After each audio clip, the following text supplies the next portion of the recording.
The stories of the heroes here in Boston yesterday, the men and women who rushed into the chaos to try to help just after those harrowing explosions rocked the finish line of the Boston Marathon. And ABC's Lindsay Davis is back with us this morning with the stories of those who ran to the aid of the wounded. Lindsay? And Josh, we've talked about what a difference it likely made that you already had first responders right on the scene of the marathon. But then there were those there who weren't trained for this, who simply adrenaline kicked in and they stepped in to do what they could to help. This was the moment when thousands of people, instead of running to the finish line, began running for their lives. And then there were those who ran straight toward the chaos. That's what Americans do. In times of crisis, we come together and we help one another. Moments like these, terrible as they are, don't show our weakness, they show our strength. This morning, they are being hailed as heroes. Carlos Arredondo and his wife were in the VIP section, passing out American flags for U.S. soldiers when the bomb exploded right in front of them.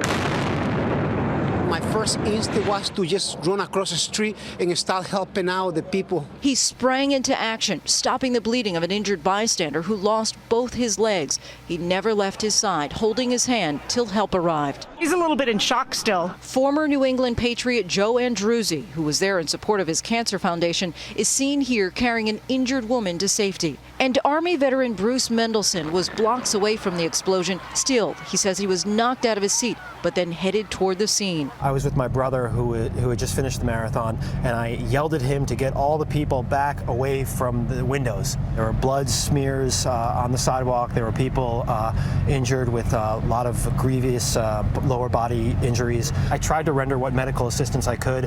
I tried to help the Boston PD, which was on the scene. And there were stories of bravery. One witness tweeting this picture, dozens of ambulances lining the streets with the caption, "This is what a hero looks like." Another man tweeting, "My boss's brother was at the Boston Marathon and he said he carried a 5-year-old who had lost her legs 5 blocks to an ambulance." Pound hero. This morning we see that for every act of terror,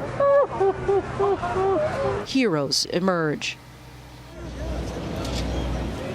It all comes down to that natural instinct, that knee-jerk reaction of fight or flight. These heroes are the people who didn't flee. And even the first responders, they were expecting things like blisters, dehydration, and cramps, not lost limbs and shrapnel wounds. But these people, they rose to the occasion, and they're being celebrated today. Like you said, it was all instinct. They went right towards the danger. Okay, Lindsay, thanks very much.